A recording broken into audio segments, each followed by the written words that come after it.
바로 시작하면요. 우리가 정치를 성도의 입장에서 바라볼 때에 여러분, 사람이 살아가는 데 있어서요. 밀접하게 관련되어 있는 것들이 있어요. 근데 그것이 우리가 성도라는 이름으로 등한시 여기지 않습니다. 예를 몇 개 들면 바로 이해가 되실 거예요. 하나는 돈 버는 문제죠. 어떤 사람은 나는 하나님을 섬기기 때문에 한 달에 10만 원을 벌건 1000만 원을 벌건 그건 중요하지 않다고 생각해. 뭐 이렇게 얘기하잖아요. 그러면은 우리들은 저 사람을 약간 의심하면서 바라볼 겁니다. 저 사람 어디 이단 빠진 거 아니야? 이렇게. 그래서 돈은 우리에게 중요하지 않아. 우리는 하나님만 바라보고 사는 거야. 아, 성경은 그걸 지지하지 않아요. 성경은 열심히 살으라고 한다는 거죠. 우린 게으를 수 없다라는 거죠. 그래서 우리는 돈 버는 문제에 등한시 여기지 않아요. 성도라는 이름으로. 또 대표적인 게 또 누구와 친구하고 누구와 결혼하냐. 이런 것도 우리는 하나님만 바라보기 때문에 친구, 결혼, 하나님만 의지해야지. 이러면서 남편 누구 만나도 상관없어. 친구를 누구 만나도 상관없는 거야. 하나님만 바라보는 거야. 이렇게 말하지 않는다는 거죠. 몇 개 더 예를 들게요. 사는 장소도 우리는 예민하게 생각합니다.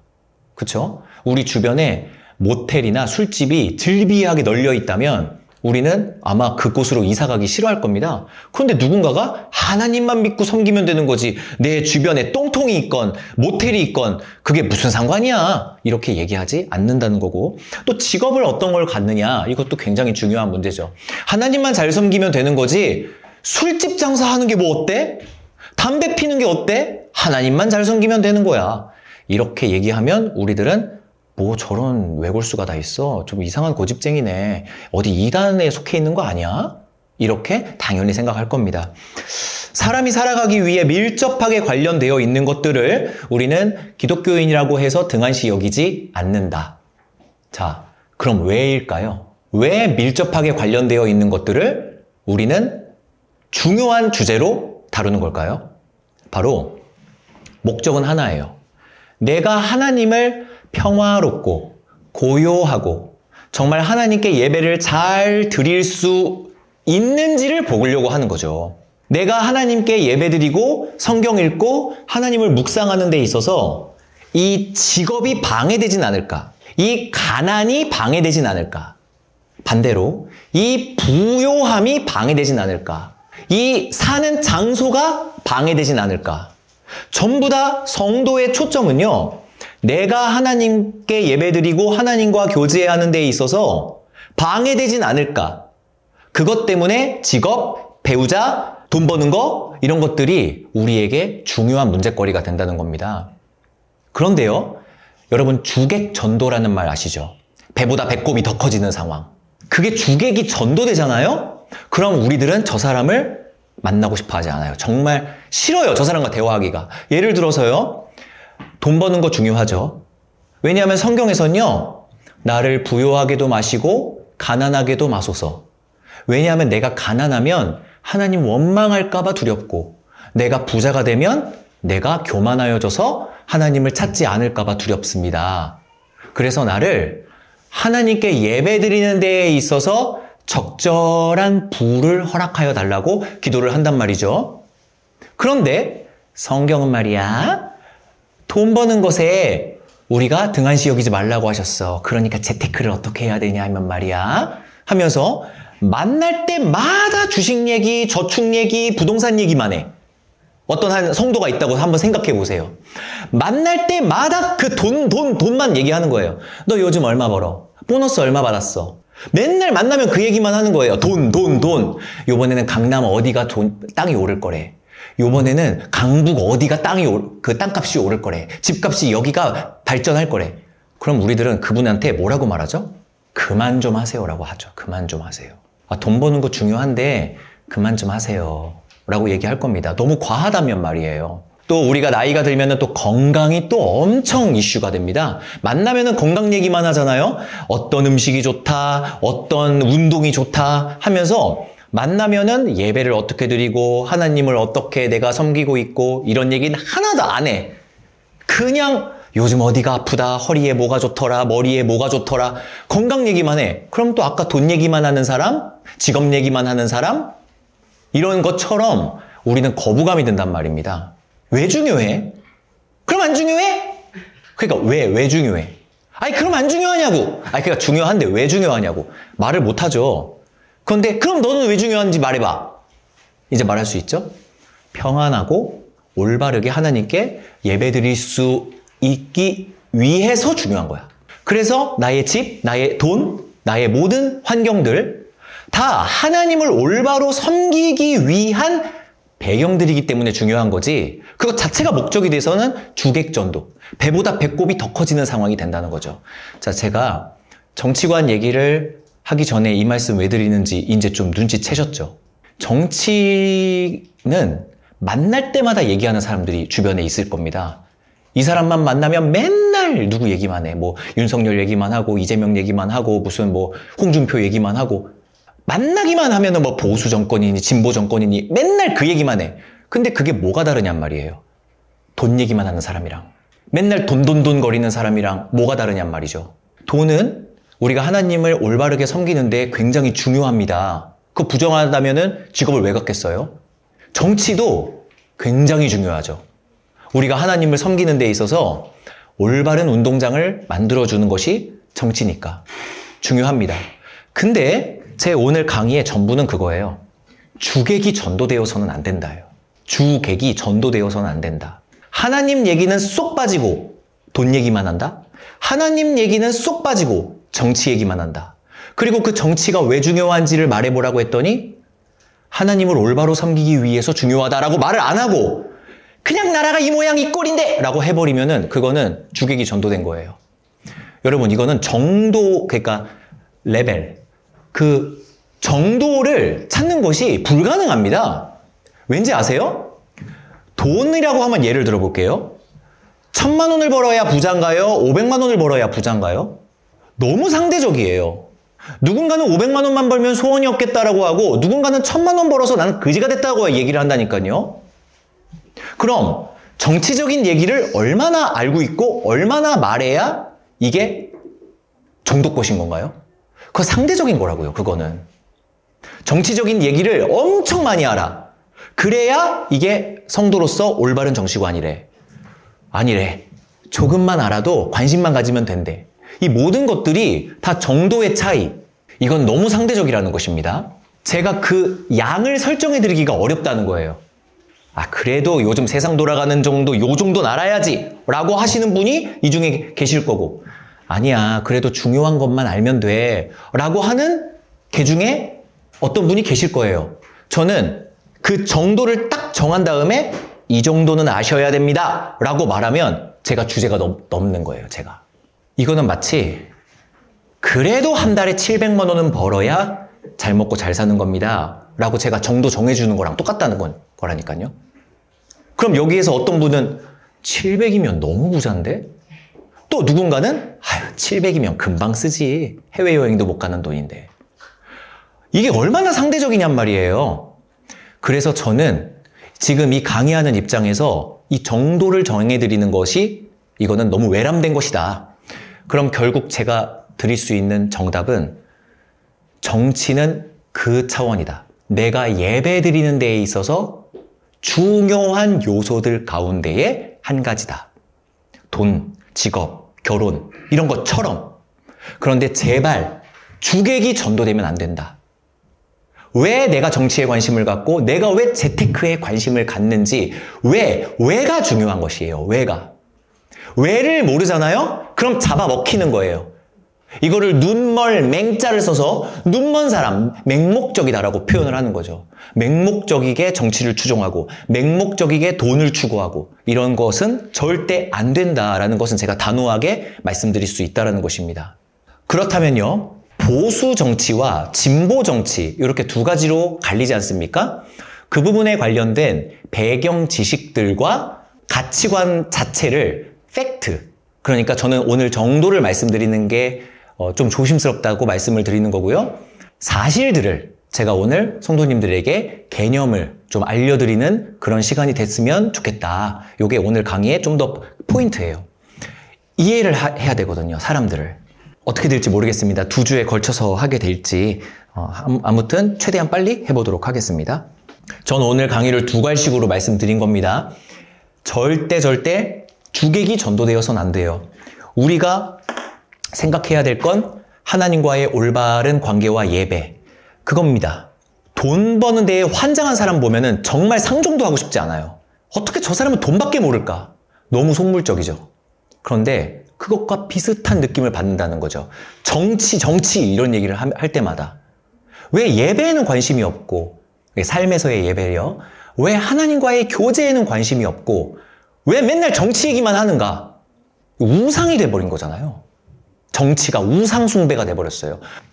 스텝 2부터 가겠습니다. 보수, 우파, 진보, 좌파 이렇게 적혀 있죠. 네, 편안하게 들으시면 되겠습니다. 먼저 말의 의미를 한번 봐보세요. 보수는요, 지킬 보자에 지킬 숫자예요. 그래서 지킨다라는 말이에요. 이게 지킨다. 예, 지켜요. 지키는 거예요. 이것을 우리는 한자로 또 보수의 숫자가 지킬 숫자인데 이제 수호한다. 그래서 지킨다라는 거예요. 그러면은 뭔가 공격이 들어오는 것이 있다는 게 전제죠. 제가 예를 들어서 야 철수야, 너 집 좀 지켜 라고 했으면, 왜요? 누가 쳐들어오나요? 이런 생각이 전제가 깔려 있는 거잖아요. 안전하다면 뭘 지킵니까? 지킨다라는 게 의미가 없죠. 늑대든 호랑이든 뭐 사람이든 도둑이든 뭐가 쳐들어오니까 지킨다라는 말이 성립이 되는 거 아닙니까? 그래서 보수는 지킨다라는 뜻입니다. 이제 진보라는 말은 나아갈 진자를 써서 이거는 나아가다예요. 나아가다. 쭉쭉 가는 거죠. 그래서 이 보수는 뭔가 정적인 이미지가 있죠. 지켜라 라고 하면은 이 사람은 이 어떤 장소가 됐든 뭐가 됐든 가만히 서서 이게 쳐들어오는 걸 이렇게 지키는 파수꾼의 느낌이 좀 들지 않습니까? 그런데 진보는 뭔가 히치하이커, 여행자 같은 느낌이 좀 들어요. 계속 앞으로 향해 나아가는 방향성을 가지고 있다는 거죠. 그래서 이거는 좀 정적이고 이거는 좀 동적이죠. 움직일 동자, 고정될 정자. 그래서 그런 느낌을 줍니다. 그러면은 왜 보수를 우리들은 우파라고 하는 걸까? 오른쪽, 오른 우라는 한자를 써서 우파라고 하고, 왜 진보는 좌파라고 하는 것일까? 프랑스 혁명이 그 진보의 거의 시작점이라고 이제 우리들은 보는데, 프랑스 국민회의가 있어요. 그게 의장석이 있을 거 아닙니까? 그 의장석 기준으로 왼쪽에 급진 개혁파가 앉았대요. 얘네들을 자코뱅파라고 부르더라고요. 급진 개혁을 주장하던 사람들을 왼쪽에 앉았고, 그 다음에 오른쪽에 이제 점진적 변화를 주장하고, 여러 가지 것들을 너무 급진적으로 개혁하지 말자라고 주장했었던 사람들이 오른쪽에 앉았대요. 얘네들을 지롱드파라고 불렀대요. 프랑스 말로. 그래서 좌우 이렇게 파가 갈렸다라고 해서 요 말이 태어났다라고 그 유래가 그렇게 있습니다. 그래서 쉽게 말해서 그냥 보수는 우파라고 부르는 이유가 거기서부터 시작됐다라고 보는 거예요. 이전 사회. 요거에서 이전은 산업화를 이야기하는 겁니다. 이 산업화는 1700년대 중반이에요. 1700년대 중반에 영국에서부터 방직 공장이 생겨나면서 대량 생산이 가능해져서 전 국민이 부자가 되고, 그때부터 점점 과학과 기술이 발달했다. 이런 얘기를 제가 강의에서 드린 적이 있죠. 과학과 기술이 발달하기 전, 그 전 사람들은 역사를요, 순환의 개념으로 이해했어요. 이거는 어렵지 않습니다. 그냥 자연스럽게 편안하게 들으시라고 했죠. 이게 무슨 뜻이냐면, 좋은 건 계속 좋을 것이고 안 좋은 건 계속 안 좋을 것이다. 이렇게 생각했다는 거예요. 과거에 좋았던 건 오늘도 좋을 것이고, 오늘 좋은 건 내일도 좋을 것이다라고 하는 거죠. 그러니까 계속 이렇게 동그라미로 뺑뺑 도니까 나아가지 않잖아요. 뺑뺑 도니까 이거를, 역사를 순환의 개념으로 자연스럽게 받아들이는 거예요. 천민으로 태어나는 것을 개혁한다? 이런 생각 자체를 못하는 거죠.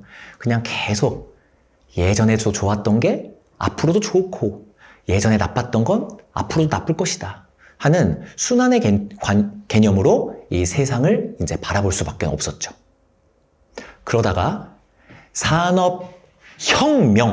혁명은 기존에 있던 것들을 다 뒤집어 엎어버리는 변화를 혁명이라고 하거든요. 사람의 생각이 달라졌다는 거예요. 사람의 생각이. 자, 제가 지난번 강의를 살짝만 복습해 볼까요?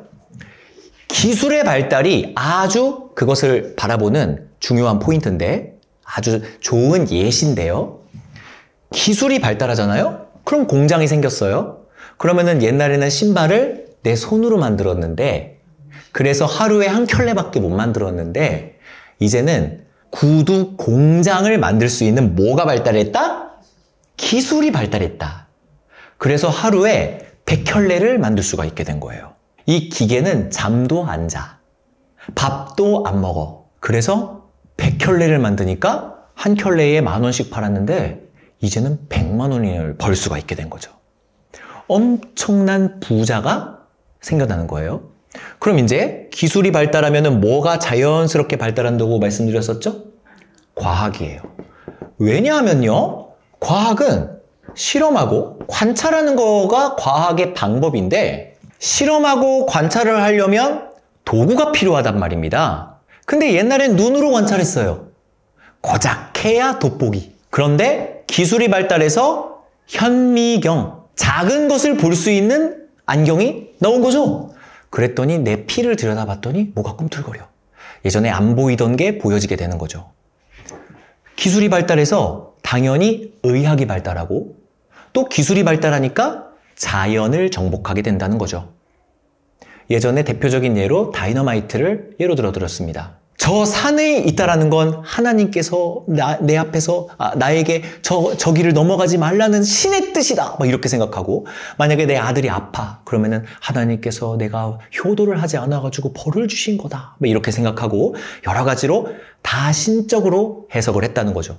그런데 다이너마이트가 개발되니까 산을 날려버렸어. 신께서 주신 저 산이 어디로 갔는가? 폭발시켜버렸는데요. 뭘로? 인간의 힘, 다이너마이트로요. 또 아니 우리 아들이 아팠는데 어떻게 됐지? 나았는데요. 주사 한 방 넣고 약 한 번 먹으니까 나았는데요. 전부 다 이렇게 되는 거예요. 기차도 이때 만들어지고, 여러 자동차도 만들어지고, 심지어 비행기도 만들어지고, 에디슨은 전구까지 만들고, 밤을 대낮처럼 밝혀버리는 거죠. 이 모든 게 사람들의 생각을 완전히 변화시켜버리는 거죠. 스마트폰을 생각하시면 딱 좋다고 지난번에 예를 들어드렸습니다. 고작 스마트폰이 나온 지가 20년 됐어요. 20년도 안 됐죠. 근데 지금 벌써 한 16년, 17년 이렇게 지났는데 지금 스마트폰이 없으면 결제도 못하고 지금 동전 지폐도 사라져버린 세상이 돼버리지 않았습니까? 어떻게 15년 만에 이렇게 되죠?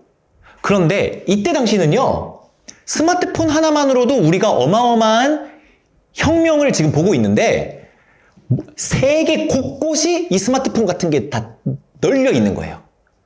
운송수단, 의학, 그 모든 것들이 옛날에는 안 되던 게 지금은 되는 거예요. 그러니까 사람들이 완전히 혼란에 빠지는 거죠. 여기까지 이해되시죠? 그러면은 어떤 생각이 부서져 버릴까요? 요 생각이 부서져 버려요. 역사는 좋은 것은 계속 좋을 것이고 나쁜 것은 계속 나쁠 것이지 라고 하던 그 순환의 세계관에서 어제 안 되던 게 오늘은 돼. 오늘 안 되던 건 내일 될 거야. 라는 진보적인 마인드로 바뀌게 될 수밖에 없는 거예요. 그래서 이 세계관이 필연적으로 등장할 수밖에 없는 겁니다. 지키긴 뭘 지켜? 여기 지킨다. 계속 바뀔 텐데. 뭘 지킬 게 있어? 계속 우리는 더 좋은 쪽으로 전진하게 될 텐데. 그래서 전진, 나아갈 진짜, 걸음보자. 나아가게 된다는 발상이 생겨버리게 된다는 겁니다. 진보의 바탕이요. 이 진보적인 생각이요. 오늘 현대인들의 바탕이 될 수밖에 없어요. 왜냐하면요. 우리는 예전에 있던 것을 계속해서 능가할 거라는 믿음을 갖고 살고 있기 때문이에요. 예전에는 암 걸리면 바로 죽었죠. 근데 요즘은 암 걸려도 살아요. 재아가 대머리 유전자가 있어요. 제 아들이. 그래서 제가 가끔씩 놀려요. 너는 나중에 30살 되기 전에 결혼해야 돼. 왜냐하면 너는 머리 빠질 거야. 그럼 재아가 막 울더라고요. 나 대머리 되기 싫어. 집도 안 나갈 거야. 귀엽잖아요. 근데 이제 재아 엄마가 장난으로 그때는 약이 개발되겠지. 걱정하지 마. 엄마가 너 대머리 안 만들 거야. 막 이렇게 위로하죠. 자, 근데 이런 발상이 곳곳에 있지 않으세요? 네. 10년 뒤면 뭐가 극복되겠지. 이런 거? 어때요? 옛날에 좋았던 건 오늘도 좋을 것이고 옛날에 나빴던 건 여전히 나쁠 것이다. 라는 이 세계관에서 아니다. 예전엔 안 좋았던 게 지금은 좋아질 거다. 라는 우리의 사고 자체가, 생각 자체가 진보적인 색깔로 변해버리게 됐다는 겁니다. 그 계기가 바로 산업화라는 것이에요. 산업화가 어려우면 기술의 발달이라고 생각하셔도 돼요. 그럼요, 이 사고가 내 마음속에 있는 무엇까지 쫓아내버렸냐 하면 신. 그래서 니체가 이때 당시에 풍토를 한마디로 정의내렸죠. 신은 죽었다. 어디에서? 우리들의 마음속, 생각 속에서. 신적인 세계관을 그냥 죽여버렸다. 신은 죽었다. 이렇게 대변한 것입니다. 왜 이 사고관이 나왔는지 아시겠어요? 그럼요, 모든 게 발전하더라는 거예요. 예전에는 안 되던 게 지금은 되더라는 거예요. 그럼 여기에서 이 모든 것에서 신도 죽였죠. 마음속에. 그럼 이것들이 낳은 산물들이 있어요. 산물. 이건요, 깔끔하게 요것만 바뀐 게 아니죠. 여러분, 집에요, 부엌에 어떤 이상한 가구 하나만 들어와도 그냥 동선이 달라져 버리잖아요. 그쵸? 요게 바뀌잖아요? 그럼 어떤 게 나아졌냐? 이거의 대표적인 것들, 이게 공산주의예요. 공산주의가 여기서부터 나왔죠. 또 진화론이에요. 너무 맞아떨어지지 않습니까? 신이 없다고? 그러면은 우리는 어디서부터 존재한 거야? 이 세계관에 빠져 있으니까 물질이 점점 뭐해서? 진보해서 어디까지 왔다? 나까지 왔다. 인간까지 왔다. 너무 자연스럽죠? 이런 것들이. 자, 그래서요, 이거의 산물 중에 또 하나가 사회생물학이에요. 우리 대한민국에서 유명한 최재천이라는 그 교수가 이 사회생물학자죠. 생물은 진화했죠. 이 사회도 진화할 거라는 거예요. 이 사회도 점점점 한 마리의 생물체처럼 점점 더 진화할 거라는 거예요. 자, 여러분, 요거 재미삼아 한번 들어보세요. 어려울 수도 있지만 한번 말씀드려 볼게요. 진화라는 것은요, 단순한 것에서 복잡성을 띠는 쪽으로 진화를 하게 돼요, 보통. 그래서 복잡한 것일수록 고등 생명체라고 보통 부르면서 진화가 많이 됐다라고 표현하고요. 단세포들, 막 아메바, 아직 진화가 덜 됐다라고 표현을 하잖아요. 그쵸? 복잡성을 띠면 뛸수록 더 진화했다라고 말하는 것은, 진화는요, 단순성에서 복잡성으로 간다라는 겁니다. 여러분, 근데 사회생물학, 사회도 하나의 생물체라고 본다는 생각이었죠? 그럼요, 옛날에는 사회가 단순했다는 거예요. 여자가 남자랑 결혼해? 끝. 성별은 남자와 여자밖에 없어? 끝. 단순하네.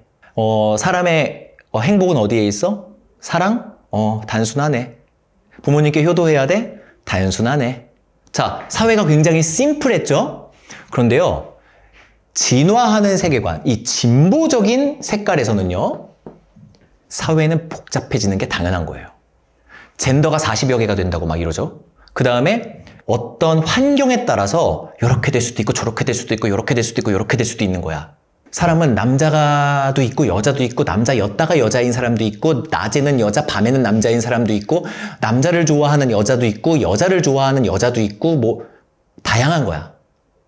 복잡해! 그게 세상이 진화하고 있다는 증거야.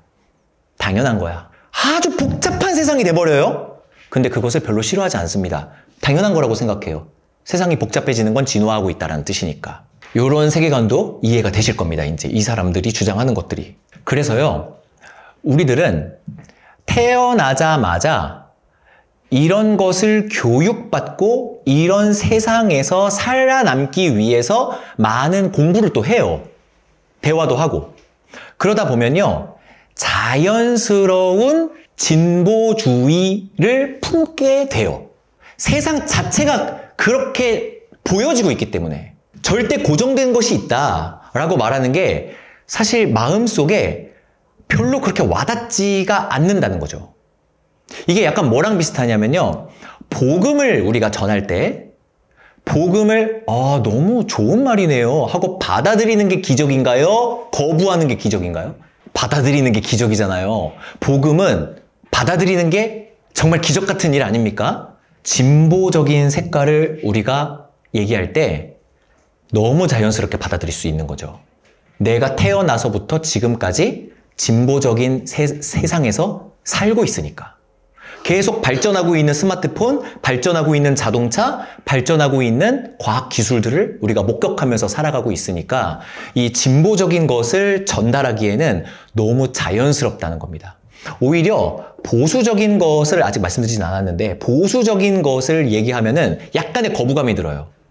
뭔가 고집스러워 보이고 뭔가 고지식해 보여요. 속칭 꼰대 같아 보여. 요즘 세상에 너무 고지식하시네. 지금 세상이 스마트폰만 봐도 계속 진보하는 세상인데 뭐가 보수? 너무 할아버지네, 꼰대네. 이게 좀 더 자연스러워 보인다는 거다. 자연스러워 보인다. 그렇게 말씀드리는 거예요. 진보를 조금 이해해 봤습니다.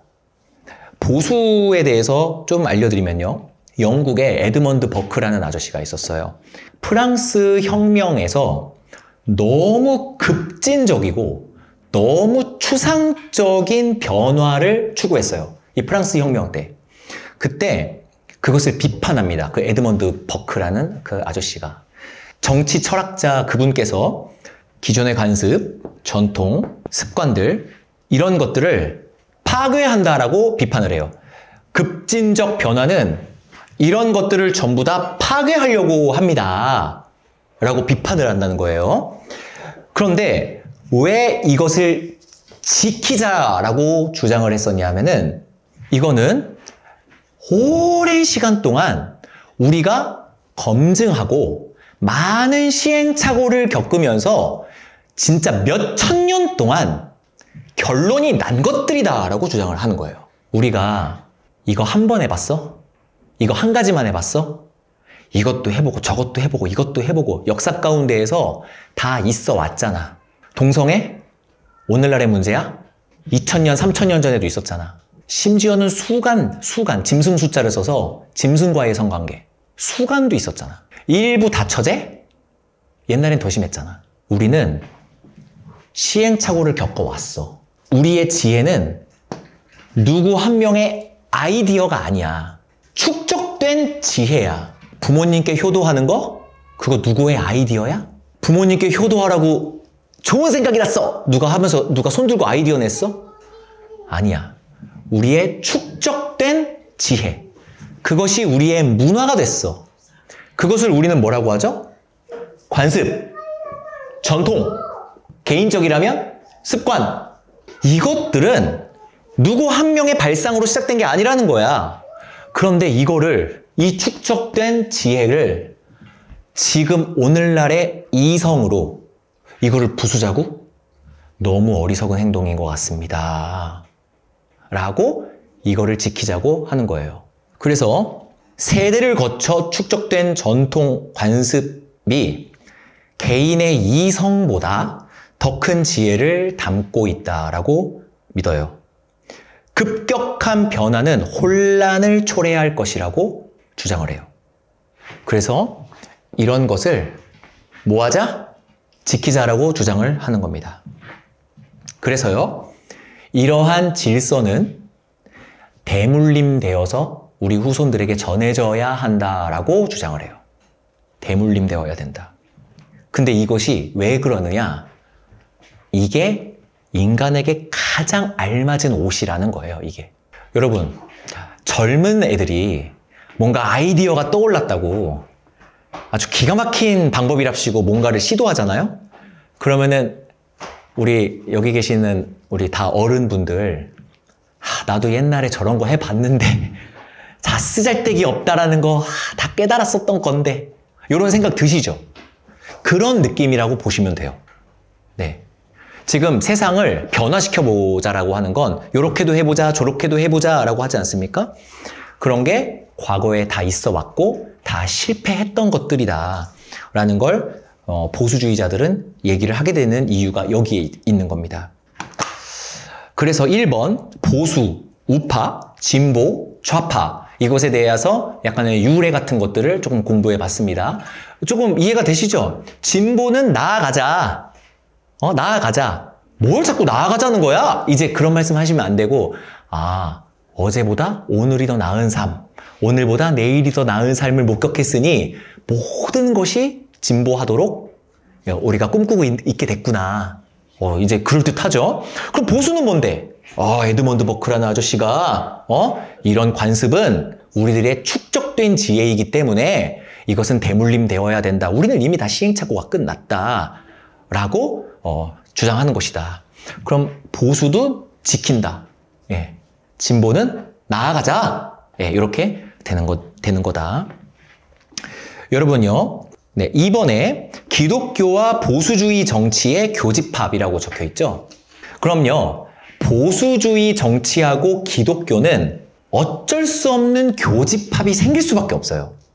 여러분, 기독교인은 무조건 보수주의자여야 하냐? 그럼 보수주의자는 무조건 기독교인이어야 하냐? 뭐 이런 식의 질문에 대한 답을 가져가실 수 있으실 거예요. 기독교하고 보수주의는요, 교집합이라는 말이 좀 어려울 수 있으니 그림으로 한번 그려보겠습니다. 기독교 이렇게 있다면요, 보수주의라는 것은 이렇게 있어요. 그래서 여기가 이렇게 겹쳐요, 이게. 그런데 기독교가 이렇게 동그랗게 있잖아요. 그런데 진보주의는요, 여기에 있어요, 여기. 이렇게. 그래서 공통점이 한 개도 없어요. 그래서요, 기독교인은 보수주의자냐? 어쩔 수 없이 보수주의처럼 보일 수밖에 없어요. 이만큼이 공통점이 있기 때문에. 그런데 기독교인이 그럼 진보주의자, 그러니까 좌파가 될 수 있냐? 둘 중에 하나를 선택하셔야 돼요. 저는 기독교인이 아니고 좌파를 하랍니다. 라고 하면은 가능해요. 기독교인은 아니어도 돼요. 그러니까 어디 가서 교회 다닌다는 소리를 하시면 안 돼요. 좌파를 할 거면. 기독교인이 보수주의자냐? 그건 어쩔 수 없이 교집합이 될 수밖에 없다.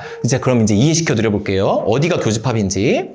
기독교의 핵심은 내가 예배하게 해달라는 거예요. 내가 예배하게 해달라. 하나님과 내가 교제하게 해달라. 그 다음에 성경에서 우리에게 한 명령이 있어요. 그게 뭐냐면 가르쳐 지키게 하라. 전하라라는 거예요. 전하라. 예수님께서 승천하실 때 가르쳐 지키게 하라. 가르쳐 주래요. 그 다음에 전하래요. 그래서 하나님께 예배하고 내가 복음을 전하고, 요게 기독교인의 사명이에요. 하나님을 전하고 하나님께 예배하고. 네, 요게 기독교는요, 성경을 믿습니다. 뭐를 믿는다고요? 성경이죠. 성경은 시대와 공간에 따라서 바뀌나요? 아니면 영원히 불변하나요? 영원히 불변하죠. 자, 여기서 조심해야 될 건 이 진보에서 나온 기독교가 자유주의 기독교라고 해요. 자유주의. 그런데 자유주의 기독교인들도 성경은 영원하다라는 말을 동의해요. 근데 제가 여기에 하나만 더 집어넣어 볼게요. 성경 해석은 영원하다. 성경 해석이 그 때에 따라서 달라질 수 있다. 아니다. 성경 해석은 2000년 전이나 1000년 전이나 오늘날이나 동일하다. 제가 해석이라는 말을 넣었죠. 예. 그러면은 동의하냐는 거예요. 성경 해석은 정답이 있다. O예요, X예요? 성경 해석엔 정답이 있다. 네, O라고 여기셔야 우리는 개혁교회 성도가 되는 겁니다. 그런데 자유주의 신학자들은요, 성경은 영원하지 해요. 그런데 성경 해석은 사람마다 다를 수 있어. 또 시대에 따라 다를 수 있어. 그래서 동성애 관련된 것도 예전엔 이렇게 해석했지만 오늘날에는 이렇게 해석돼야 된다. 이렇게 달라진다는 거죠. 200년 정도가 지나면 성경 해석이 또 달라질걸요? 네. 해석은 달라진다. 이렇게 여겨지는 것이 자유주의 신학이라고 봅니다. 근데 너무 이제 이해가 되시죠? 왜냐하면요, 진보주의는 나아가잖아요. 어제보다 오늘이 더 낫고 오늘보다 내일이 더 나으니까 그럼 여기에 모든 것이라고 했잖아요? 그럼 여기에 모든 것에 의학을 한번 집어넣어 볼게요. 의학은 어제보다 오늘이 더 발전하나요? 네, 맞죠. 의학은 오늘보다 내일이 더 발전하나요? 그렇죠. 이거에 성경 해석까지 집어넣는 거예요. 성경 해석은 어제보다 오늘이 더 발전하나요? 네, 그렇대요. 오늘 해석이 내일 해석보다 더 못하고 내일 해석이 더 나을 수 있나요? 그렇대요. 모든 것이 다 들어가는 거예요. 그럼 가족은요? 가족 구성원들은 또 불변하나요? 나아가나요? 나아간대요. 예전이랑 지금이 더 낫고 지금보다 내일이 더 낫고 점점 나아간다는 거예요. 거기에 성경 해석까지 집어넣는 거예요. 이게 진보예요. 나아가자. 모든 것을 나아가자. 고정된 거 지킬 건 없다. 시대와 상황에 따라 다 다르다. 성경 해석도 그렇게 추구를 하는 겁니다. 그런데 우리 기독교는요, 성경 해석은 불변이에요. 불변이에요. 오직 예수 그리스도만이 이 성경에 게시되어 있다. 이거를 1000년 전 사람도, 종교개혁 때의 사람도, 오늘날의 우리도 그거를 믿는 거예요. 그래서 이것을 불변이죠. 이 불변을 어려운 말로 진리라고 불러요. 뭐라고 한다고요? 진리라는 것은요, 시간과 공간에 따라 변하는 게 아닌 거예요. 절대 고정. 절대 안 변해. 이게 이제 진리라는 거죠. 예를 들면 태양은 환하다. 이거는 1000년 전엔 태양은 안 화냈나요?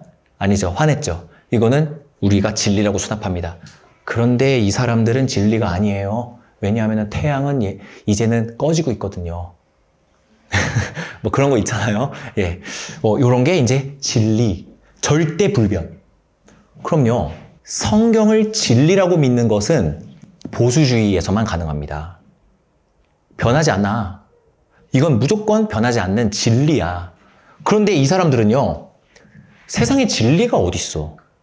모든 건 변하는 거지. 세상에 변하지 않는 게 어딨어. 다 변하는 거야. 근데 여기서 성경 해석은 그것도 변하지 라고 하면 그게 진보주의자가 되는 거죠. 그러니까 우리는 이 사람들과 타협점이 없어요. 기독교는 여기다 적을게요. 자유로운 예배와 전도. 이것만 보장해주면 시궁창에서도 살아요. 가난해도 상관없어요. 요것만 보장이 되면. 자유로운 예배와, 이거를 평안한이라고도 적을게요. 평안하고 고요한 예배. 내 마음에. 자유로운 예배. 이거하고 자유로운 전도. 요것만 보장이 되면 기독교는 무조건 승리하는 거예요. 그래서 나온 게 4가지로 요약을 한번 해봤습니다. 파란색으로 적혀 있는데요. 다 같이 한번 읽어볼까요? 첫 번째, 시작. 예. 그 다음에 2번째, 시작. 세 번째, 시작. 네 번째. 네, 요거 4가지가 기독교에서 추구하는 보수주의의 핵심이에요. 근데 이게 정치에 반영되면 기독교 보수주의 정치가 되는 거예요. 근데 요거 하나하나의 의미들을 한번 알려드려 볼게요. 자, 첫 번째, 사유재산의 인정. 이렇게 있죠. 적어볼까요? 지금 제가 알려드리는 것을 전부 다 거꾸로 하면은 진보주의자입니다. 진보주의자들은요, 사유재산을 인정하고 싶어 하지 않아요. 이거를 공유재산으로 하고 싶어 해요. 네. 2번째는 표현의 자유? 아니에요. 검열하고 싶어 하고 좋은 걸로 정죄하고 싶어 해요. 3번째, 법치주의? 아니에요. 뭘 법치주의예요? 인민민주주의를 원해요. 이들은. 법을 원하는 게 아니라 다수결을 좋아해요. 이 사람들은. 그래서요, 법이 이 사람을 뭐 살리자라고 법에 적혀 있어도 내가 저 사람이 미우니까 죽여라 하는 사람이 1000명이 넘잖아요. 그럼 죽여도 되는 거예요. 그리고 네 번째, 힘의 분산과 견제? 아니에요. 사실 힘의 분산과 견제가 있다면 중국이나 북한이나 러시아 같은 것들을 생각해 보세요. 누가 시진핑을 견제하고 누가 김정은을 견제합니까? 이런 시스템을 어떻게 만들겠어요?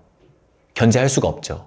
요거 네 가지가 전부 다 거꾸로 되면 요 진보의 색깔이 나온다라는 걸 미리 말씀을 드리고, 그럼 이제 지금 알려드리는 게 요 교집합 부분 아닙니까? 요 교집합 부분, 이 부분의 네 가지. 첫 번째, 사유재산 인정. 사유재산의 반대는 공유재산인데 사유재산이 인정되어야만 은혜를 끼칠 수가 있어요. 이거를 제가 강의 예전에 알려드렸었던 적이 있죠. 제가 은혜를 베풀려면 제 개인적인 재산으로 은혜를 베푸는 것이 가능해져요. 내 거를 줘야 이 사람이 고맙지 남의 거를 줬을 때 어떻게 고맙습니까? 예를 들어서요. 그 꼬맹이가 자기 힘으로 돈을 벌 수가 없잖아요. 얘네들은. 그런데 얘네들이 주머니에서 10만 원짜리를 꺼냈어. 그런 다음에 곽성도님한테 이렇게 만약에 선물이라고 줘. 그러면은 참 마음은 예쁘죠. 그쵸? 아유, 이 꼬맹이가 이게 뭔지도 모르고 10만 원을 나한테 주네 라고 생각이 들 거예요. 그런데 이건 제약계 아니죠. 제약계 아니니까 아유 고마워라 하고 못 받아요. 이거 어디서 났어? 하고 부모 찾을걸요? 아유 저기 박지혜 집사 이거 10만 원을 나한테 주네 뭐 이런 식으로. 옛게 아니란 말이에요. 옛게. 내 거를 줘야 고맙습니다가 돼요. 내 거가 아니면 이거는 남이 준 것과 진배가 없어요. 은혜를 끼칠 수가 없어요. 사유재산이 인정돼야 되는 이유는 내가 다른 사람들에게 은혜를 베풀기 위한 운동장이기 때문이에요. 이게 사유재산이 아니라 공유재산 가운데에서 살잖아요.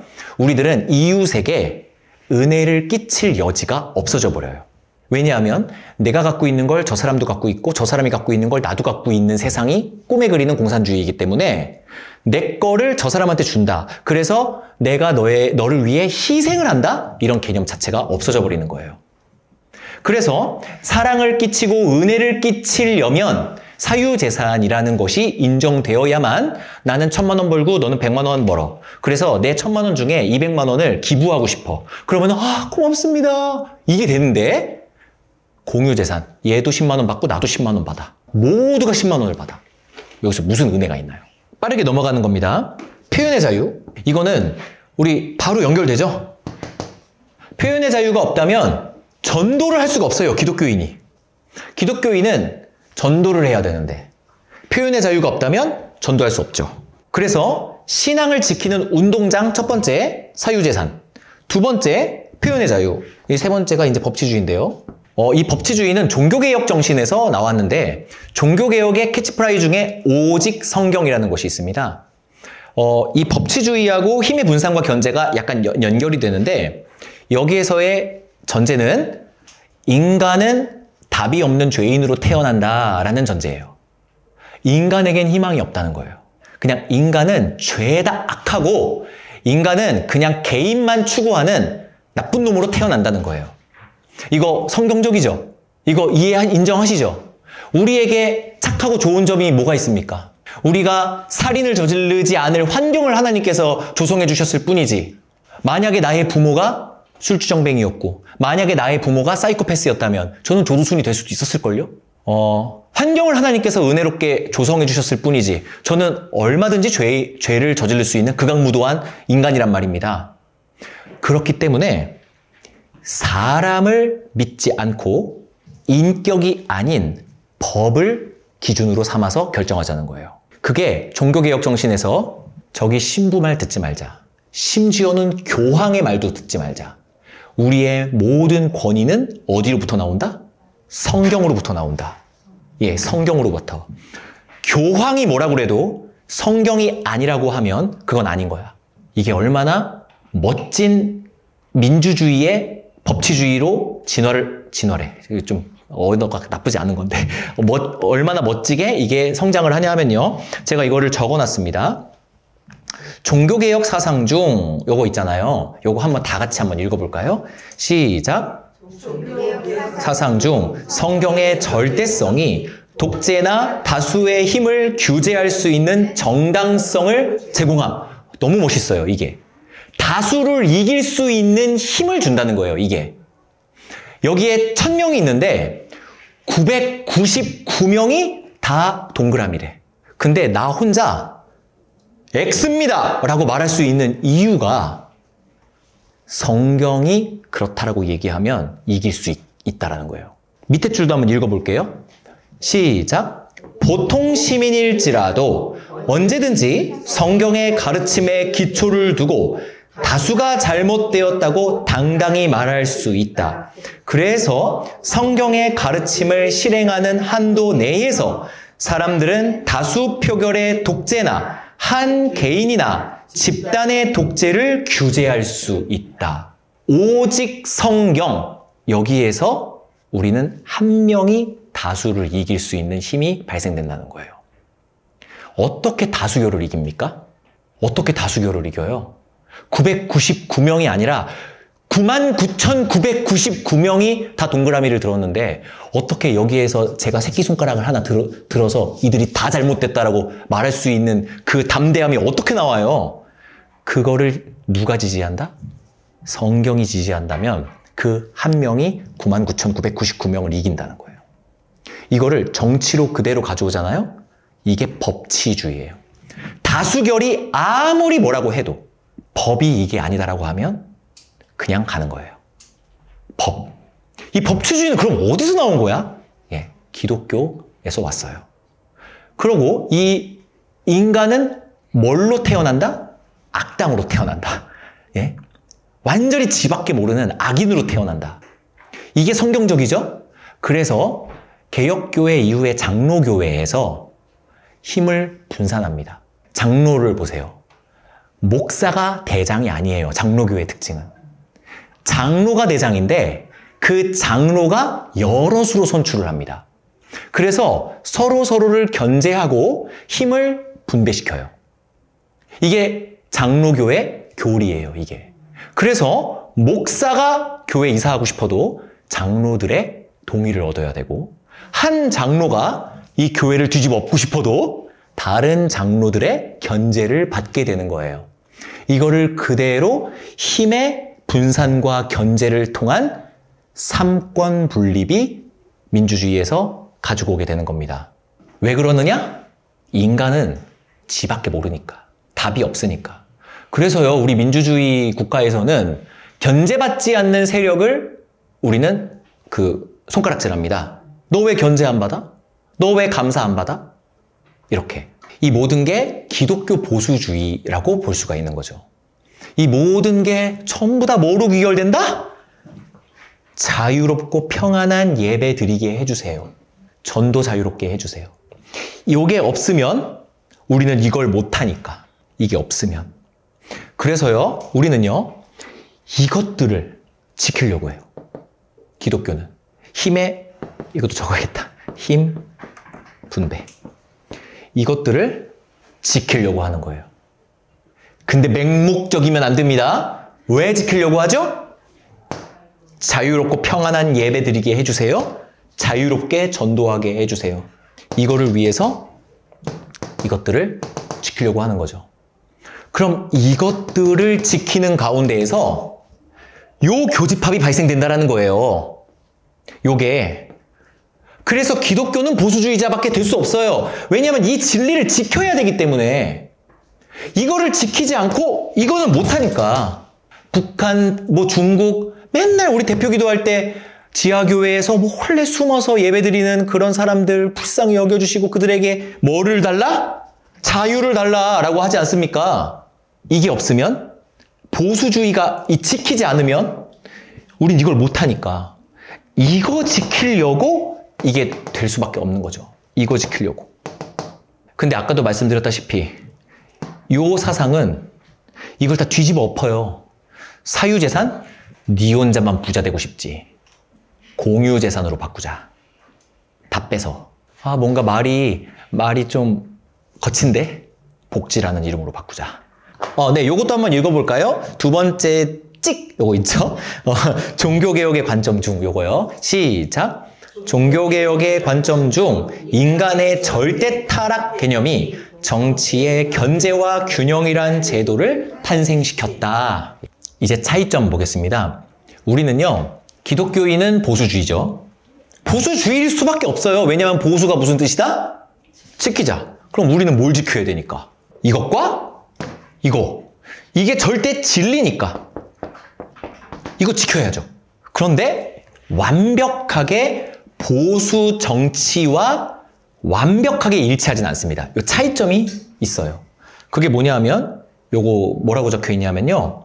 지키려고 하는 알맹이가 어쩌다가 겹쳐요. 어쩌다가. 그런데 알맹이는 본질적으로 좀 달라요. 아니 너무 당연한 말이죠. 우리 집중해서 이 강의를 들으시는 분들은 벌써 눈치채셨을 거예요. 우리의 알맹이는 뭐예요? 성경과 예배죠. 성경, 예배, 전도. 이거를 지키려고 하는 건데 어떻게 기독교인이 아닌데 이거를 상상하겠습니까? 기독교인이 아닌데 무슨 예배와 무슨 평안한 예배, 무슨 전도 이런 게 있겠습니까? 그럼 이들이 원하는 알맹이는 뭘까? 이들은 어떤 걸 지키려고 하는 걸까? 네, 요거를 한번 살펴볼게요. 이들은요, 제가 여기에서 제 경험으로 봤을 때 꼭 이런 사람들은 이런 걸 지키려고 하더라 라고 말하면 또 그건 네 생각이지라고 하실 거죠. 그래서 제가 성경을 제가 가지고 오고 싶었다는 거예요. 빌립보서 3장 18절에서 20절 요거를 한번 읽어보겠습니다. 네, 요거는 쉬운 성경으로 제가 가져왔거든요. 시작. 많은 사람들이 그리스도 십자가의 원수처럼 살아가고 있습니다. 전에도 여러 번 얘기했지만 이제 다시 여러분들에게 눈물로 호소합니다. 그들의 삶은 결국 멸망으로 이어질 것입니다. 하나님을 섬기기보다는 배가 원하는 대로 살아가며 수치스러운 일을 하고서도 도리어 자랑으로 여기고 있습니다. 그들은 오직 세상 일에만 관심을 둡니다. 그러나 우리의 시민권은 하늘에 있습니다. 우리 구주 예수 그리스도께서 하늘로부터 다시 오시는 날을 우리는 기다립니다. 예배 안 드리고 이런 사람들은 어디에만 관심이 있다? 내 배. 그리고 무슨 일? 세상 일.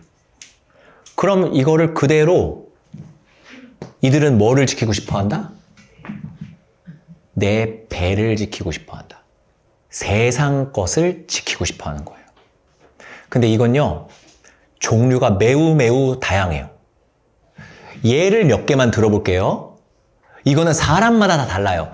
이 기독교 보수주의자가 아니면 사람마다 지키려고 하는 게 다 달라요. 1번, 가장 대표적인 게 내 재산이죠. 뭐를 지킨다? 내 재산.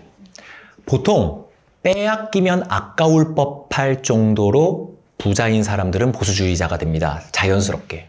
왜냐하면 이들은 공유재산을 원하잖아요. 진보주의자들은. 그러니까 부자 것을 조금 나눠 갖자라고 주장을 한다는 거예요. 야, 너 그래도 10억 있으니까 5억만 내. 이러는 거죠. 그런데 이분들은 내가 정말 노력해서 잠 안 자가면서 먹을 거 덜 먹어가면서 그렇게 열심히 살아서 내가 10억을 만든 거야. 근데 네가 내 걸 왜 뺏어? 감히? 내 피땀 흘려 모은 재산 네가 뭔데 뺏어? 지키려고 해요. 그리고요, 내가 이 돈을 내 사랑하는 사람을 위해 벌었어. 내 사랑하는 내 자녀 말이야. 나는 내 자녀가 편안하게 살기를 원해서 나 미친 듯이 살았어. 그래서 10억 번 거야. 근데 내가 죽으면 5억을 뺏어가겠다고? 여러분 그 상속세 아시죠? 거의 절반 가까이 내지 않습니까? 불로소득은 내놓으십시오. 뭐 이렇게. 내가 돈을 왜 벌었는데? 내 아들 주려고 번 거야. 내 아들 생각하면 눈물이 멈추질 않아. 그래서 내가 아득바득 10억을 모은 거야. 그래서 내 아들 집 한 채 사주고선 나 죽으려고 하는데 국가가 나한테 5억을 가져간다고? 네가 무슨 자격으로? 하면서 자연스럽게 자기 돈을 지키려고 하는 보수주의자가 되는 거예요. 이해가 되죠? 두 번째, 여러분, 국가도 우상이 될 수 있습니다. 대표적인 분들이 6.25 전쟁을 겪으신 참전용사 분들이세요. 그분들은 나라를 위해 진짜 전쟁을 참전하셨던 분들이에요. 그래서 이 나라의 체제를 너무 사랑해요. 왜냐하면 이 체제를 지키기 위해 전쟁을 나갔으니까.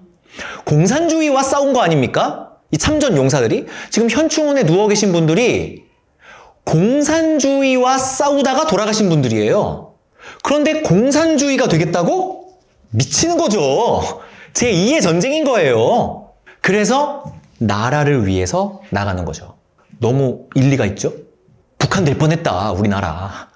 자, 뭐 세 번째, 뭐가 있을까요? 개인적인 가치관. 나는 이게 옳다고 생각해. 그런데 감히 이 가치관을 니네가 건드려? 하고 보수주의가 되는 거죠. 전부 다 공통점은 뭐다? 지키려고 하고. 이 사람들은 나아가자. 분명히 예전 것보다 오늘이 더 좋을 거다. 더 나은 미래로 나아가자. 라고 얘기하는 거예요. 그럼요, 이 보수들은요, 이 진보한테 물어봐요. 그럼 우리가 정착할 곳은 없는 거야? 어디까지 나아가야 돼? 그때 이 사람들은 없죠. 결승점은 없는 겁니다. 계속 좋아질 겁니다. 이렇게 말해요. 그래서요, 죽을 때까지 천국을 못 보고 죽어요. 이 진보주의자들은. 죽는 그날까지 일평생 진보주의자였지만 이분들은요, 자기가 이 개미 지옥에 빠졌다는 걸 몰라요. 개미 지옥이죠? 왠지 아세요? 어제보다 오늘이 낫죠? 오늘보다 내일이 나을 거죠?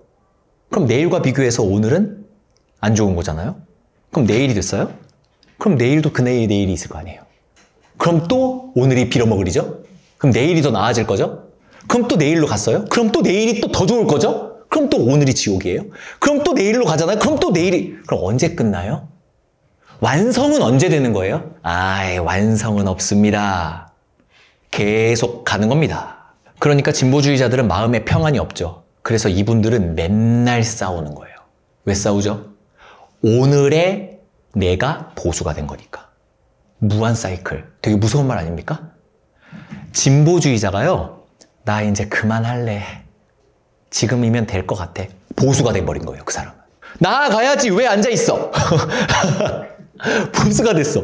나아가야지. 투쟁 안 할 거야? 내일로 나아가야지. 투쟁합시다. 탁! 투쟁합시다. 그러니까 노조를 보세요. 귀족노조라는 아이러니가 발생됐죠. 왜죠? 노조는 귀족일 수가 없죠. 귀족을 타파하자가 이 노조들의 핵심인데 어떻게 귀족 노조라는 건 작은 거인 같은 느낌인 거예요. 거인이면 거인이고 작은 거면 작은 거지.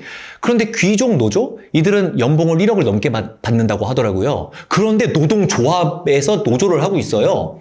그런데 이 사람들은 왜 노조를 그만두지 않느냐? 내일이 더 좋을 거니까. 노조는 끝이 없는 거예요. 내일이 더 좋은 내일을 위해서 계속 투쟁하는 거예요. 언제까지 투쟁할 건데? 우리 밑에 노동해방이라고 적혀있잖아. 봉고차가 맨날 써 있는데 물어보셔야 돼요. 언제 해방돼? 언제 해방돼?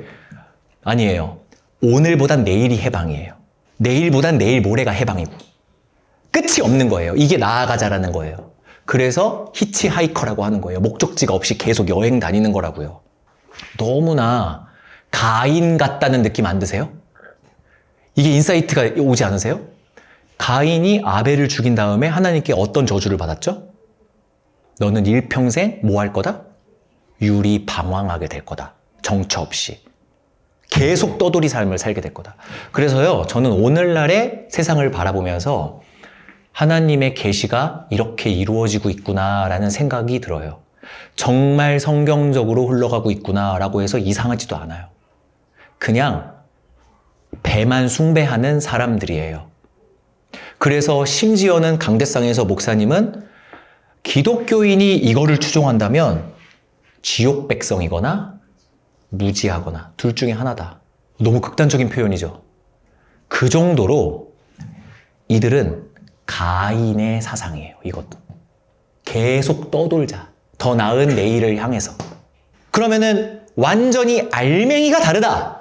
우리는 뭐를 지키려고 한다? 요걸 지키려고 한다. 그런데 이 기독교인이 아닌 보수주의자들은 뭐를 지키려고 한다? 내 배를 지키려고 한다. 그 뱃속에 뭐가 들어있는지는 다양하다. 그래서 이 진보주의자들은 기독교를 엄청 미워합니다. 기독교인들 때문에 개혁을 못해요. 왜냐면 기독교인은 이거를 위해서 이런 거를 지키려고 하니까 정말 갈 때마다 걸림돌이 되는 거죠. 그래서 왜 기독교인은 보수주의자가 그렇게 많은 거야? 요 말에도 이제 대답해 줄 수 있으시겠죠. 제가 세 번째로 말씀드립니다. 배보다 배꼽이 커지시면 안 돼요. 주객이 전도되면 안 됩니다. 이거를 지키려고 목매다 보면 이거를 지키려고 했었다라는 그 본질을 잃어버리잖아요. 그럼 바로 우상으로 딱 돌아가는 거예요. 자녀를 사랑해야죠. 근데 자녀가 우상이 되면 안 된다. 부모를 공경해야죠. 근데 부모가 우상이 되면 안 된다. 배우자를 사랑해야죠. 근데 배우자가 우상이 되는 순간은 한순간이잖아요. 이게 목적을 잃어서는 안 되는 거예요. 정치? 이것 때문에 우리는 보수주의자가 될 수밖에 없다. 보수주의자가 돼야 된다가 아니라 보수가 될 수밖에 없다. 보수가 뭔데? 지키는 거. 이걸 지켜야 되니까 우리는. 세 번째 스텝, 결론으로 넘어갈 건데요. 스텝 1은 다음 주에 하면서 조금 더 풍성하게 하도록 하겠습니다. 시간 관계상. 2주에 걸쳐서 하는 것이 더 유익하겠다라는 생각이 좀 듭니다. 세 번째 스텝 한번 보겠습니다.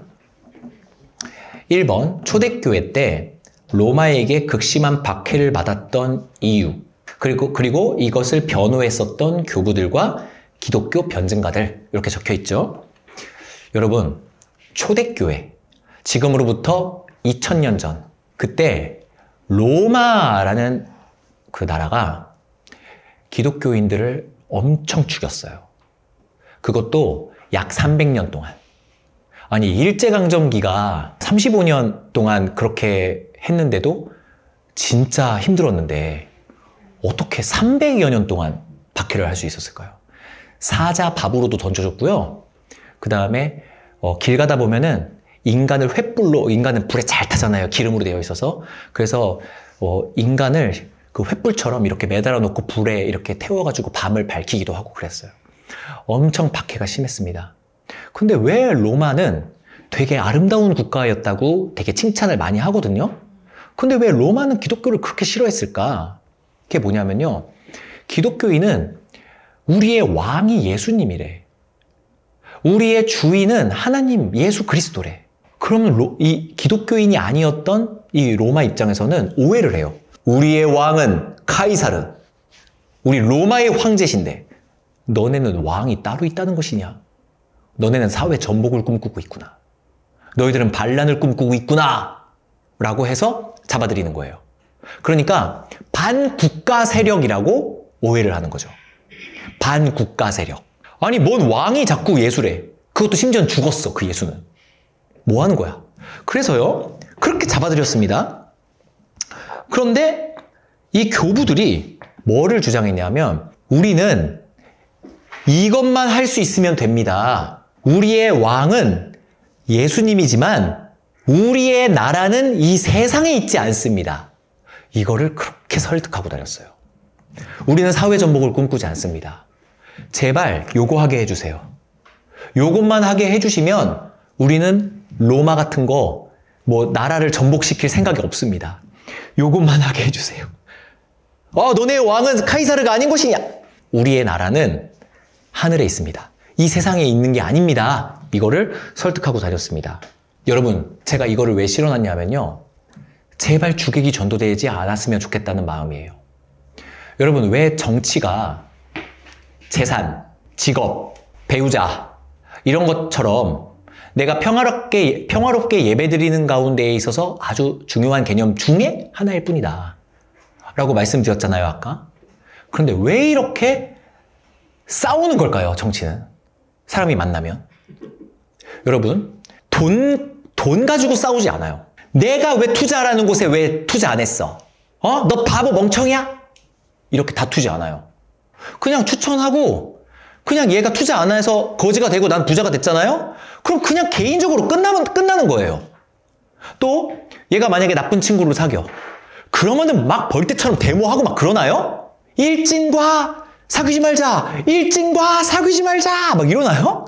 아니, 그런 게 어딨어요. 전부 다 개인적인 차원에서 끝나는 것들이잖아요. 근데 왜 정치는 그렇게 설득하려고 애를 쓰느냐?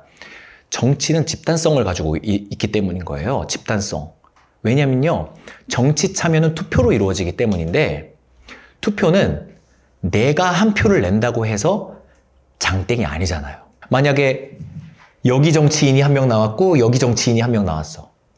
그래서 여기 정치인에 내가 투표를 했어. 근데 이 사람이 당선될 수도 있는 거잖아요. 그러니까 사표가 발생될 수 있다는 거예요. 내 표가 무용지물이 될 수 있다는 거죠. 그래서 기본적으로 정치라는 시스템이 민주주의이기 때문에 참정권이 투표로 발생되기 때문에 설득이 필요할 수밖에 없어요. 설득. 너 내 편 해야 돼. 그래서 나랑 같은 표를 던져줘야 돼. 그래야 내 뜻이 성취가 되니까. 이게 뭐랑 비슷하냐면요. 제가 이렇게 말해볼게요. 여러분, 내일 오전 10시까지 저희 집에 오시면 오시는 분에게 1억을 드리겠습니다. 한 거예요. 그럼 대박 하고선 다 10시까지 오실 거죠. 그쵸? 그런데요. 옆에 사람한테 같이 가자 라고 할 건가요? 안 하죠. 근데 진짜 소중한 사람이라면 같이 가자고 하겠죠. 같이 가면은 1억 받을 수 있으니까 얘도 받고 나도 받고 할 수 있으니까. 그런데 이 사람이 그걸 믿냐? 난 안 갈래. 근데 몇 번 설득하겠죠. 소중한 사람일수록. 야, 무조건 줄 거야. 거짓말 아니야. 저 사람 억만장자거든. 야, 1억 받으러 가자. 근데 난 안 갈래. 안 믿어. 아유, 참 바보 하고 그냥 혼자 가겠죠. 다툼이 일어나진 않는다는 거예요. 근데 제가 조건을 걸어볼게요.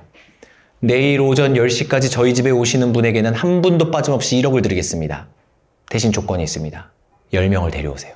10명을 데려오셔야 드릴 겁니다. 그 10명 다 드릴게요. 10명 다 드릴 건데 혼자 오시면 안 드립니다. 9명 데리고 와도 안 드립니다. 10명을 데리고 오셔야 제가 1억씩 드릴 겁니다. 했어요.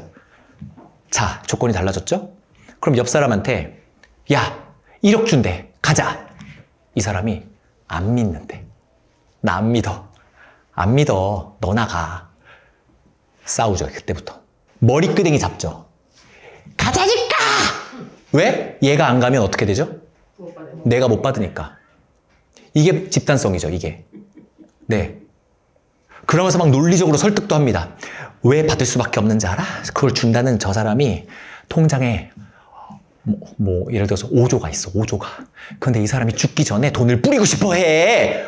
하면서 막 설득을 엄청 하죠. 그래도 그래도 나 안 갈래. 내일 나 병원 예약되어 있어. 병원 예약이고 마무리고 1억을 받아야 될 거 아니야! 하면서 진짜 미치는 거죠, 사람이. 예. 이게 집단성 때문에 생기죠. 이게 정치에서 비롯되는 겁니다. 내가 나라를 바꾸고 싶고, 내가 나라의 시스템을 통해 뭔가를 따내고 싶어. 그쵸? 나라에서 어떤 복지가 생기기를 원해. 나라에서 어떤 인프라가 생기기를 원해. 그런데 얘를 뽑아줘야 내가 원하는 게 생겨. 얘를 뽑아줘야. 근데 사람들이 얘를 지지하네? 그럼 싸워야죠. 내가 얻어내는 것을 얻어내기 위해서 도른 거 아니야? 이거 지지해야지, 이거 지지해야지 하면서 다투는 거예요. 내가 지지한다고 해서 나만 딱 깔끔하게 받을 수 있다면 뭐하러 다툽니까? 나만 받고 나만 배부르면 되지. 이게 정치에 필연적 투쟁할 수밖에 없는 이유예요, 이게. 그런데 우리들은요, 이거를 원해요. 이거를. 두 번째, 목소리를 내야 하는 기독교. 이렇게 적혀 있습니다.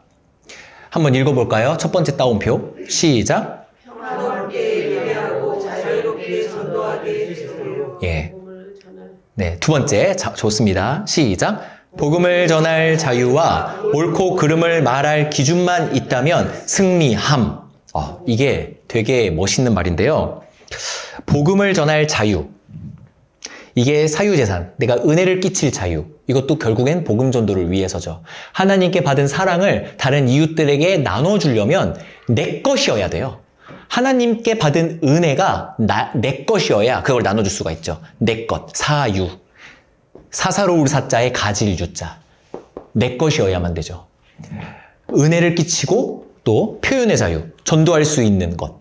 그 다음요, 성경 해석이 절대 불변이죠. 진리죠. 그러니까 이거는요, 옳다, 그르다를 나눌 수 있는 나의 기준이 됩니다. 성경은 내 인생의 기준으로 작용을 해요. 왜냐하면 성경은 시공간을 떠난 진리이기 때문에. 자, 우리는 이것을 지키려고 하는 보수가 됐습니다. 이걸 지켜야 돼요.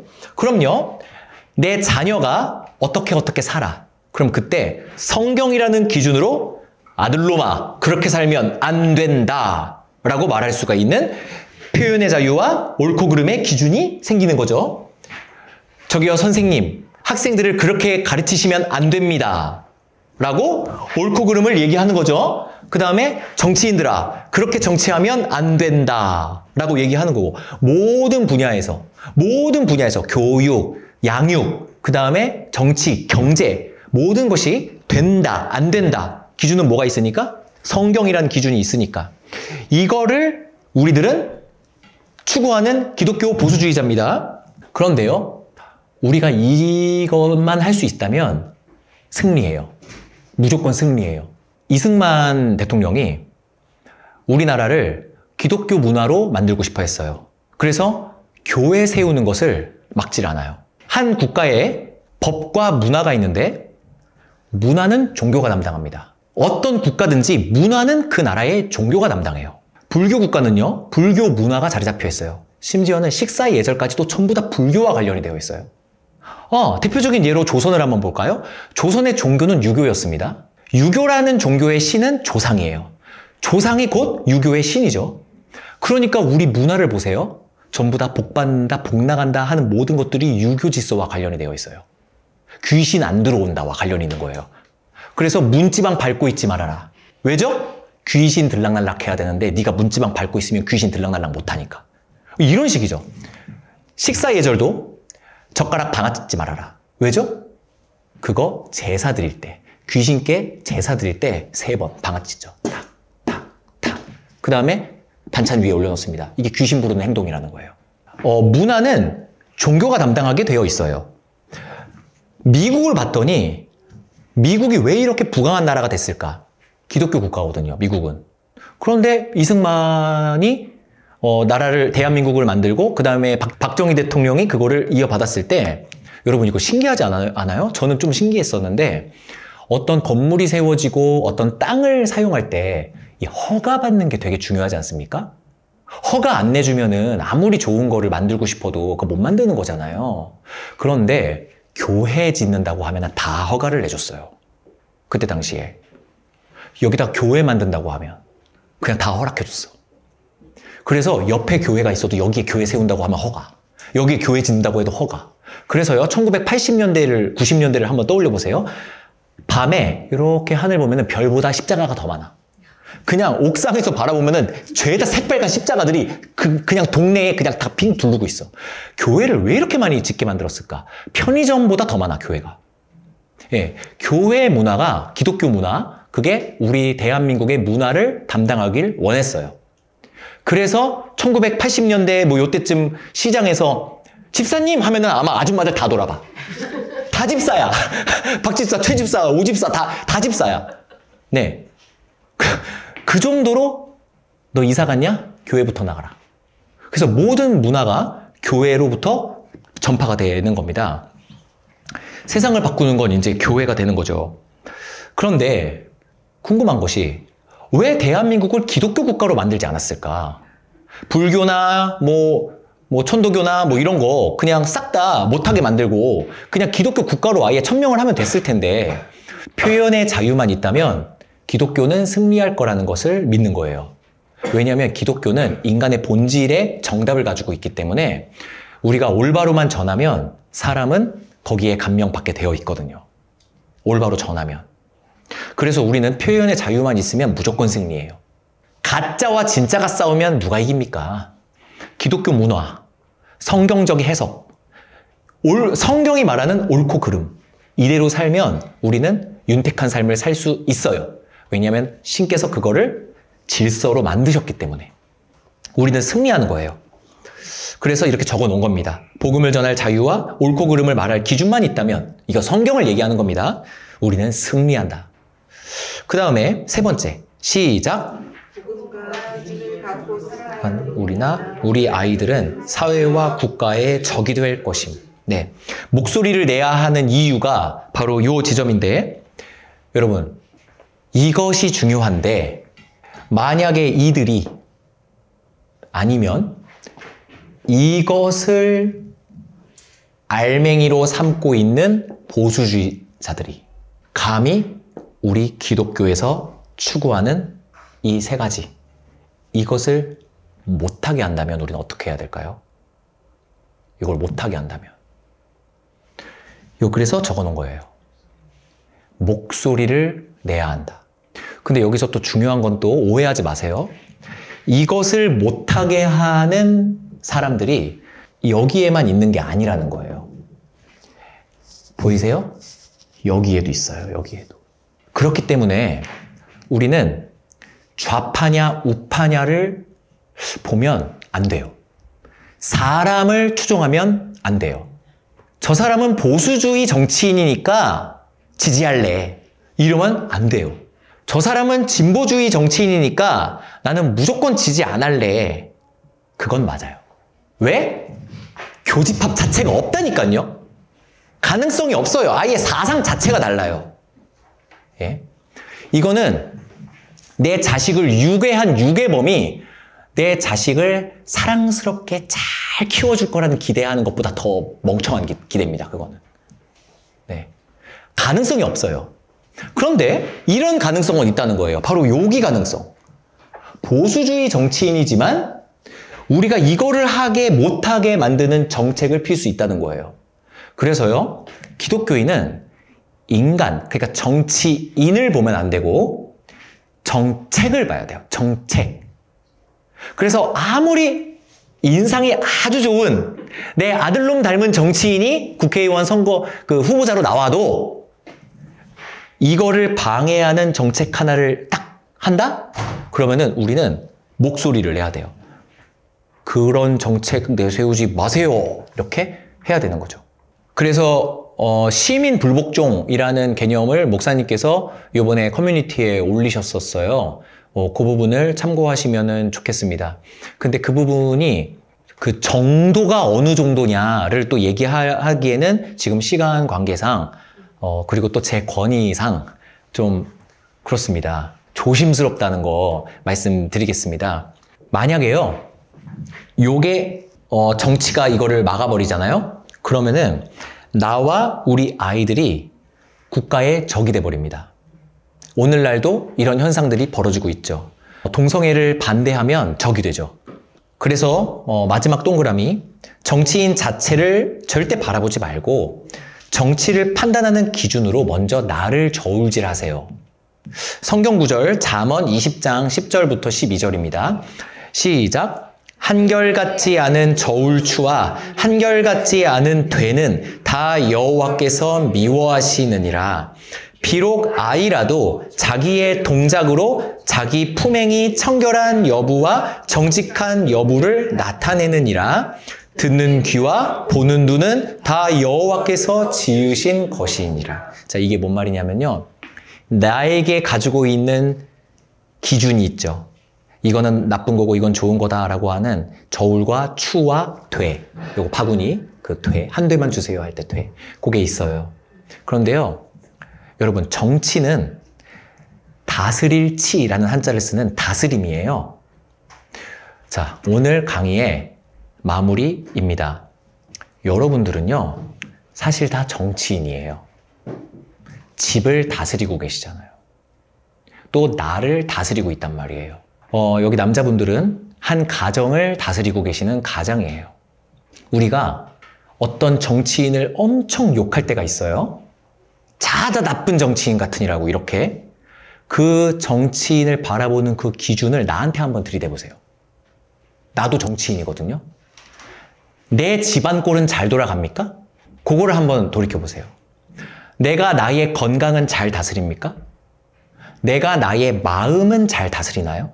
내가 내 마음속에 예수 그리스도를 섬기고 있는 내 교회인데 내가 내 교회를 잘 다스리고 있나요?